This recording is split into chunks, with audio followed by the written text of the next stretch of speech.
burada kamuoyuna ilan ediyoruz. Çoğulculuğun, yaşamın her alanında katılımcılığın, demokrasinin, emeğin,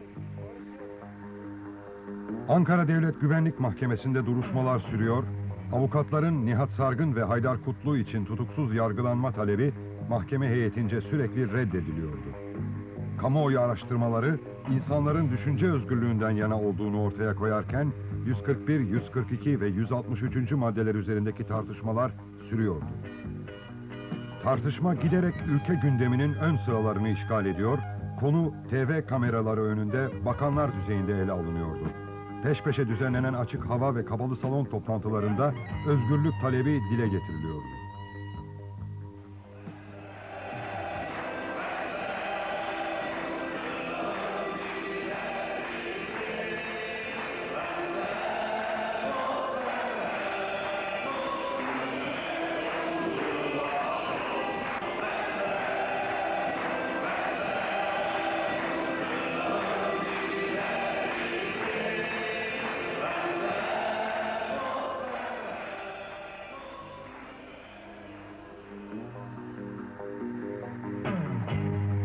Nihat Sargın ve Haydar Kutlu'nun ülkeye dönüşlerinin 2. yılı dolayısıyla İstanbul, Ankara, İzmir ve Diyarbakır başta olmak üzere birçok ilde 13-18 Kasım tarihleri arasında çeşitli etkinlikler düzenleniyordu.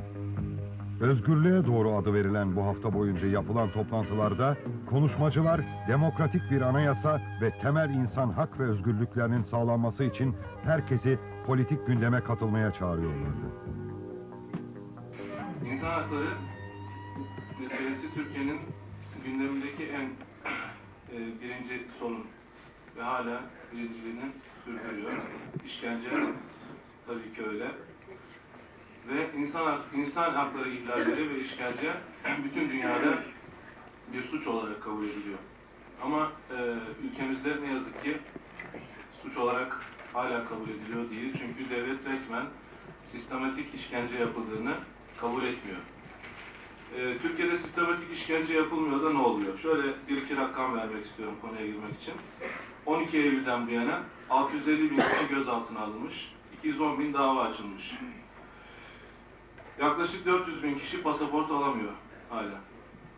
4,5 milyon dolayında yurttaş devlet tarafından fişlenmiş.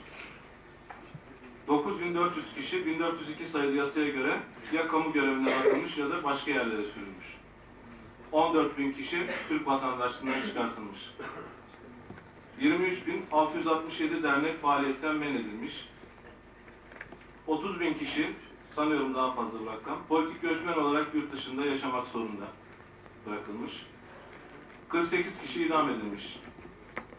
300 kadar idam dosyası Türkiye Büyük Millet Meclisi'nin gündeminde ve 170 kadar da 170 kişi de yaklaşık işkence sonucu yaşanıyor. Bu haftanın en anlamlı toplantılarından biri 16 Kasım günü gözaltına alındıktan sonra yaşamını yitiren TKP üyesi Mustafa Hayrullahoğlu'nun mezarı başında gerçekleştiriliyor ve ona olan sevgi, çiçekler ve alkışlarla ifade ediliyordu.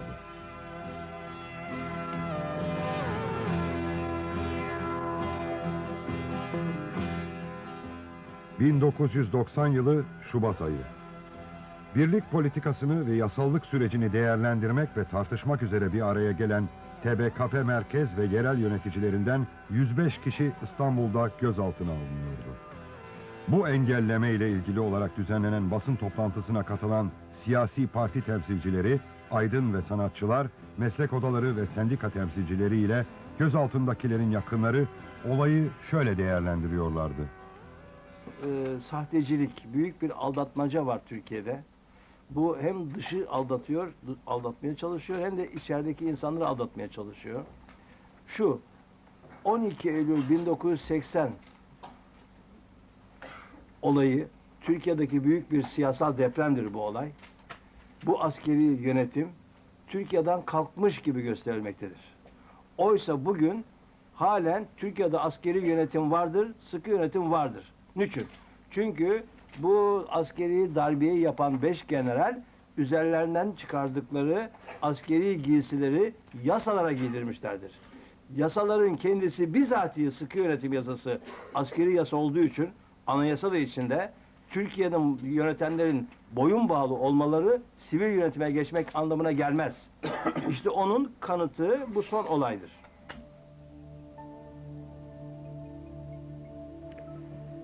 Bizler TBKP Başkanı Doktor Nihat Sargın ve Genel Sekreteri Haydar Kutlu, tıkanma tehlikesi içine giren demokrasiye geçişin sağlanması, demokratikleşme sürecinin önünün açılması ve antidemokratik uygulamaları protesto için Ankara Merkez Kapalı Cezaevinde ölüm orucunu başlatıyoruz.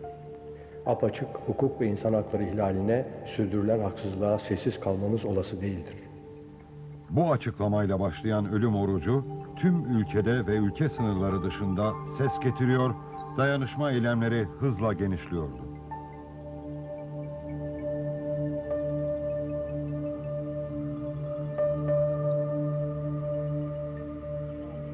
Çok acı koşullarda kendi siyasal mücadelelerini örs ve çekicin altında vermiş insanlar umutsuzluğa kapılıyorsa ve mücadeleyi ölümle sürdürmek gibi bir zorunluluğa giriyorlarsa artık o toplumda yaşamakla yaşamamak arasında çok fazla fark kalmaz. Toplumu yönetenler ve yönlendirenler eğer insanları bu karamsarlığa getirdilerse kendi beceriksizliklerinin bütün sorumluluğunu da şimdiye kadar ezilen ve yönetilen sınıflara yükleme beceri sayılamaz. İnsanlar demokratik hak ve özgürlükleri için ölüm oruçlarına yatacakları bir ülkede öbür insanların buna alayla ya da başka sıfatlarla bakmaya hakları yoktur.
Bu insanlar yasal mücadele vereceklerini belirterek ülkemize geldiler. Daha uçaktan iner inmez apar topar götürüldüler. O gün bugündür içeridedirler. Evet doğru, dünya insan hakları çağını yaşıyor. Ama Türkiye'de yasal yoldan mücadele vereceğiz diyen iki insan 2,5 yıldır zindanlarda çürüyor. Kısacası bütün dünyadaki duvarlar yıkılıyor, bizim kafamızdaki duvarlar öylece duruyor. Üstelik Anayasa Mahkemesi karar veriyor. İşçi sınıfı partisi kurmak ve böyle bir parti yoluyla sınıf iktidarı amaçlamak serbesttir diyor. Ama bu kararı dinleyen çıkmıyor. Ve işçi sınıfı partisi kurmaya tevessülden 2 insan suçlanıp cezaevine konuluyor. Dahası var. 141. maddeyle yasaklanan bir sınıfın diğer sınıflar üzerinde tahakkümü bütün dünyada devrini tamamlayıp terk edilmişken biz bu maddeyi gözü kapalı bir biçimde işletiyor ve çağa uygun bütün demokratik görüşleri silindir gibi ezmek istiyoruz. Dünyada olup bitenlerden haberimiz yok. Kafamızdaki duvarlara göre suçlama yapıyor, kafamızdaki duvarlara göre hüküm veriyor. Boyunlu sandım, adam öldürmedi Hasan. Boyunlu sandım, adam öldürmedi Hasan. Boyunlu sandım.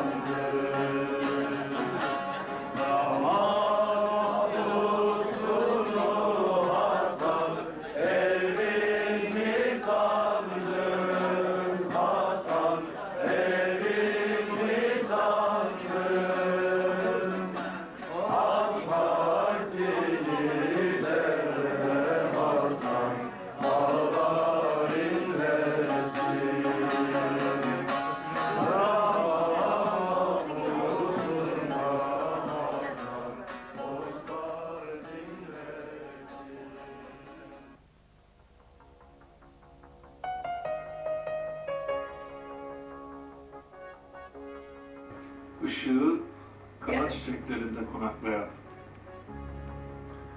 bir avuç gökyüzü olmak isterdim dedi bulut. Yurdum ve dünyanın herhangi bir yerinde. Barışın annesi, sevinci emin. İndirmeye mahpus acının nereye? Al aydınlığımla büyüttüğüm geceden.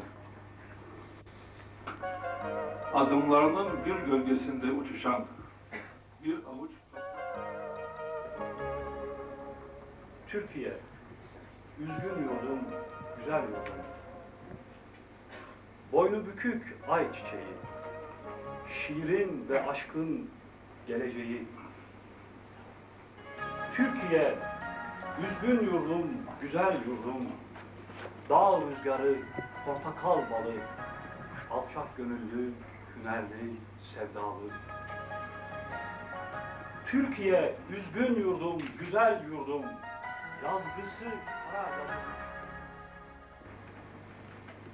Velhasıl fırtınalar içinde bir yangın bu. Nereye baksan haksızlık, nereye baksan sermaye. Savaş her taşın altında iğrenç bir yılan gibi sırılgan ve sivri. Doyamadan gidiyoruz bu dünyaya. Ama işte göğün mavisi. İşte altın başaklı tarlalar. Bacalarda tutan bu namuslu emek. Ve kınalı kız çocuk. Penceremizden dışarı baktığınızda güneşini saklamıyorsa gökyüzü sizden, kıyılarınızdan çekilip gitmiyorsa deniz terk eden sevgililer gibi ıslak, utancından kanatlarını çatılarınıza bırakıp kaçışmıyorsa kuşlar ve apak karınlarındaki dinamit yaralarını sofranızdan saklıyorsa balıklar ve korku sarısı yüzlerinize birer tokat gibi inmiyorsa şafaklar, birileri yaşadığınız günlerin diyetini ödediği içindir. Avusturyalı gazeteci. Türkiye'ye gelmiş bundan evvel de. Dedi nedir olay? Anlattık. Şöyle bir olay var. Bir de dedi ben geldiğim zaman 60'lı senelerde gelmişim ben Karadağ'a. Ben geldiğim zaman dedi bir meseleler de konuşuluyordu.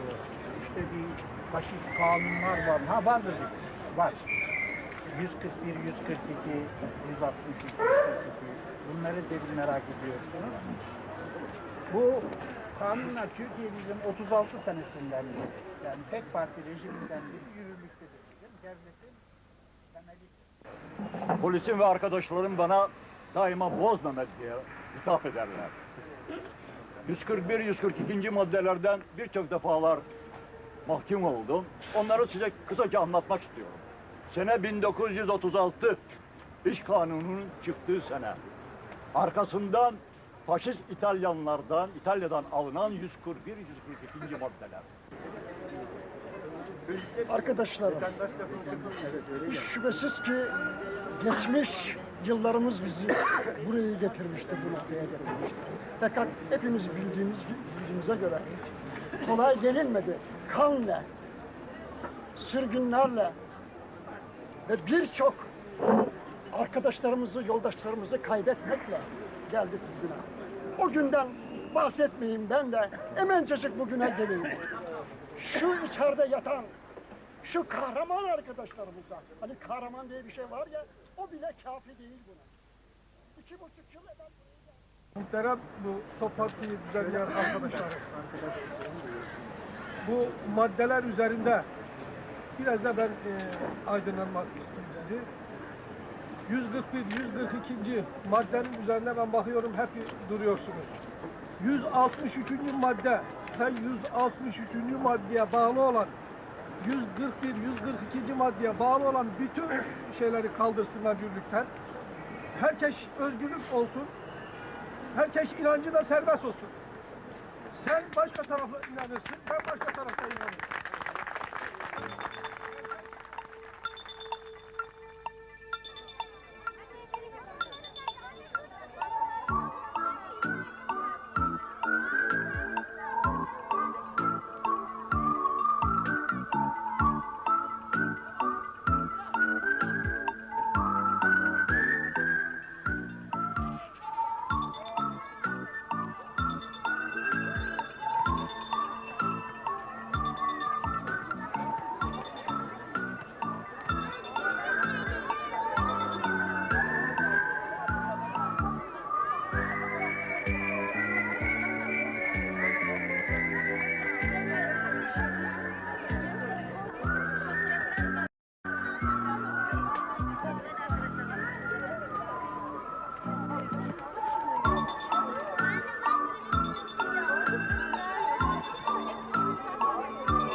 Alınan ölüm orucu kararı, ulusal ve uluslararası destek geç de olsa etkisini gösteriyor ve 900 günlük tutukluluk hali sona eriyordu.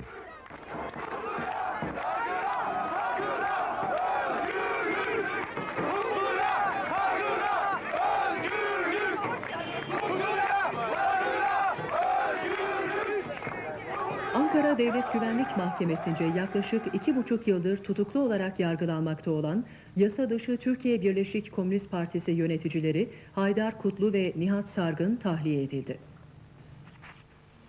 Mahkeme, bundan böyle tutuksuz olarak yargılanmalarına karar verilen sanıkların yurt dışına çıkışlarını ise yasakladı. Mahkeme Başkanı bugünkü duruşmada, Türk Ceza Kanunu'nun 141, 142 ve 163. maddelerinde yöneltilen suçlamalar açısından sanıklar lehine önemli değişiklikler yapılacağının belirgin hale geldiğini belirtti. Bu durum karşısında Haydar Kutlu ve Nihat Sargın'ın tutuklu kalmalarının ileride giderilmesi mümkün olmayan sakıncalar doğuracağı görüşüyle tahliyelerine karar verildi.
Türkiye'nin ağırlaşan sorunlarının barışçı yöntemlerle, diyalog politikasıyla çözülebileceğine inanıyoruz.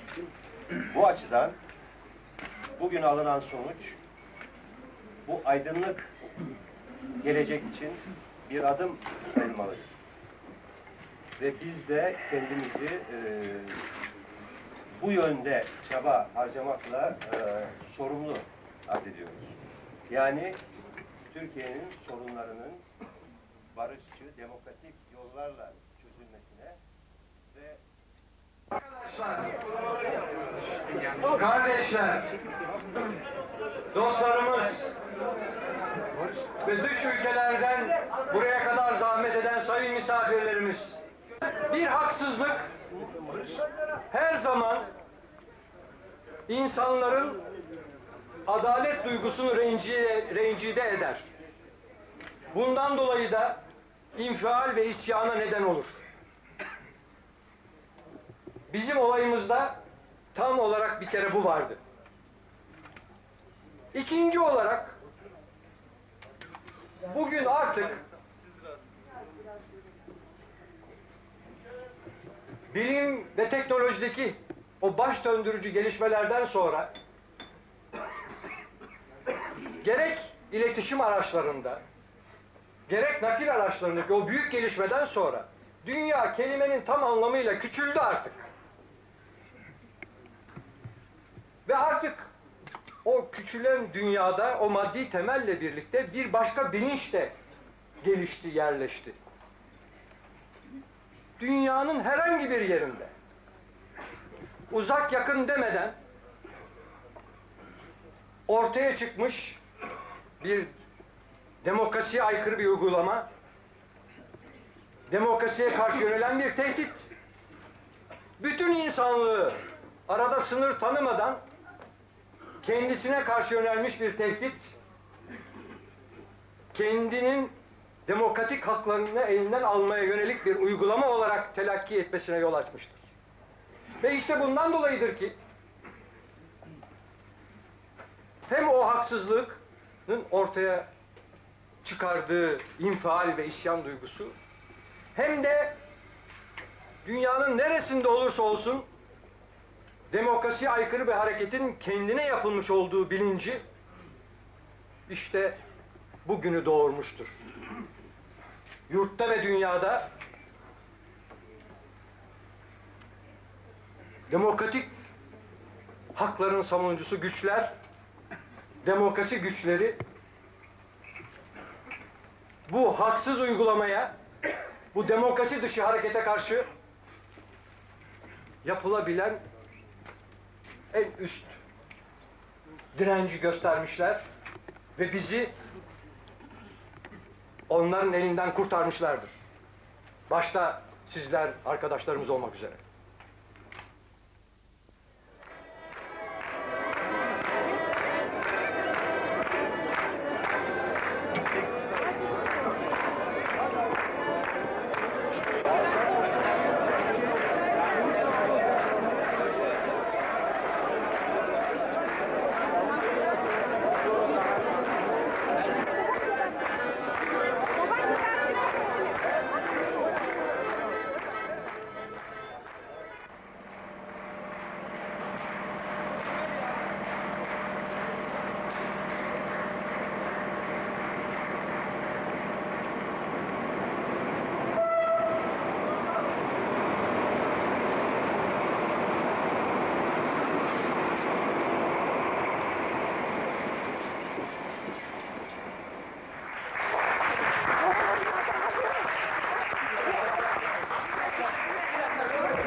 4 Haziran 1990.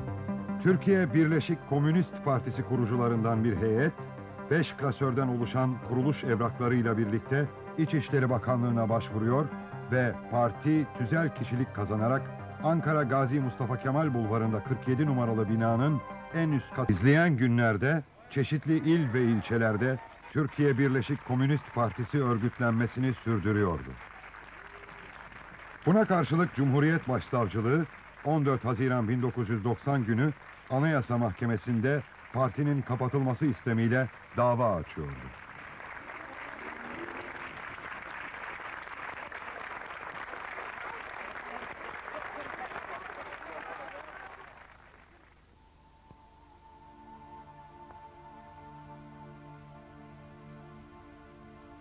Türkiye Birleşik Komünist Partisi, Türkiye siyasi yelpazesinde yerini koruyabilecek mi? Çoğulcu sistemi, insan haklarını ve demokrasiyi savunduğu programını geniş kitlelere aktarıp ülke yönetiminde söz sahibi olabilecek mi? Tüm dünya uluslarına Türkiye'de oluşan demokratik gelişmenin sözcülüğünü yapabilecek mi? Ya da hala gündemde olan 141 ve 142. maddelerin işletilmesiyle kapatılarak çağdaş Türkiye'ye artık hiç de yakışmayan yasaklar dönemine tekrar itilecek mi? Bunu önümüzdeki günlerde demokrasi güçlerinin kararlılığı gösterecektir.